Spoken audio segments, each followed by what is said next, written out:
Bismillahirrahmanirrahim. Elhamdülillahi Rabbil alemin vel akibetul muttaqin. Esselatu vesselam ala Resulillah. Rabbimga behisob hamdu sanolar, shukronalar bo'lsin.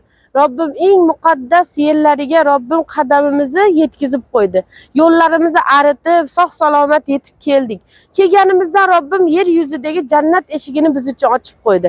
Alhamdulillah hammamiz qalbimizda niyat qilib, orzu qilib kelgan Rasulimizni huzurlariga kirib 2 rakat nafl namozini Allohning roziligi uchun o'qib kirishdi.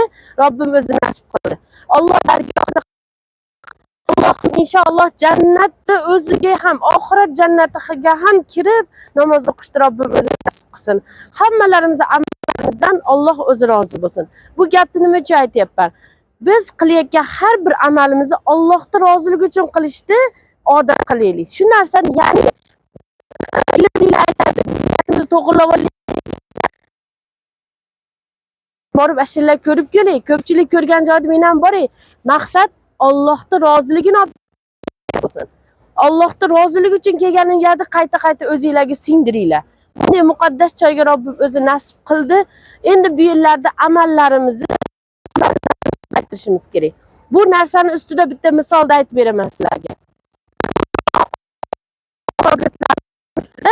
Hozir bir imkoni qadar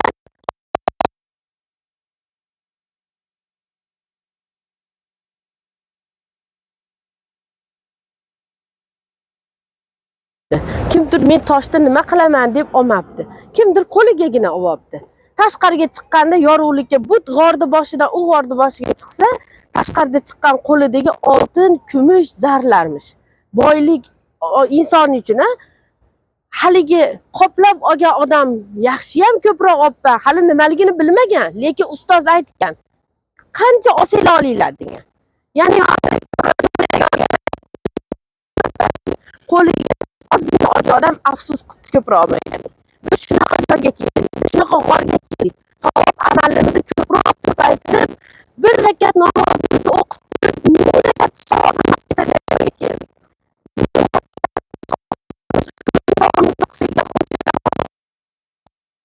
Shuning uchun Alloh chegaradan o'tayotganda pechat bo'lsa ham o'tolmay qoldi. Qarzi bor ekan, masalan, majburiy ijroda. Shunaqa holatlarda o'tolmay qolganini ham eshitganmiz. Yana nimani eshitganmiz? Hech qanaqa puli yo'q, kuzatgani borgan ekan. Bitta odamni o'rni bo'shab qolib, bepul kelibdi deganlar eshitganmiz. Bu yerga puli bor kelmaydi. Alloh nasib qilib, Alloh chaqirgan keladi. Qaysidir amalimiz Allohga yoqqanki, Robbim shunday joylarga nasib qilib turibdi. Yana bir narsani aytaman sizlarga. Ulamolar aytgan ekan, kim yer yuzi jannatga kirsa, albatta oxirat jannatga kirgan degan ekan. Yer yuzida jannat qayer desa, ilm majlisi degan ekan. Robbim sizlarni jamlab qo'yibdimi? Demak, inshaalloh oxirat jannatiga ham kiramiz. Bu dunyoda yashashdan maqsadimiz Allohning roziligi bo'lsin. Allohning roziligini olish uchun nima qilamiz? Ibodatini Alloh buyurganini o'z vaqtida qilamiz. Ya'ni farz namozlarni o'z vaqtida o'qishimiz kerak. Amallarimizni Allohning roziligi uchun qilishimiz kerak. Ya'ni yana davomli payg'ambarimiz sallallohu alayhi vasallamni amallariga ergashishimiz kerak. Qilgan ishlarni qilishimiz kerak. Oddiy misol, hattoki kattalar aytadi, o'tirib suv ichdida. Rasulimiz qilgan sunnat amal hisoblanib, o'tirib ichish ham bitta sunnati tiriltirgan bo'ladi. Mavzudan chetlashmagan holatda sizlarga ibodat haqida tushuncha bersam, biz Andijondan yo'lga chiqqanimizdan boshlab 14 kunlik ziyoratga chiqdik. Biz musofir hisoblanamiz. Musofir bor, muqim bor.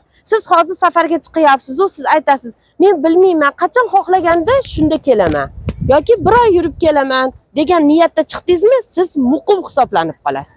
14 kunlik ibodatga chiqyapman degan niyatda chiqdingmi, demak biz musofir hisoblanamiz. Musofirda amalida farqli namozida, ya'ni farz bu amalda shunday narsa qilganki, musofir amalini yengillashtirib qo'ygan. Qanday qilib? Farz namozlarini qisqartirish. Ichimizda biladiganlar bor, bilmaydiganlar bor. Safarga chiqqan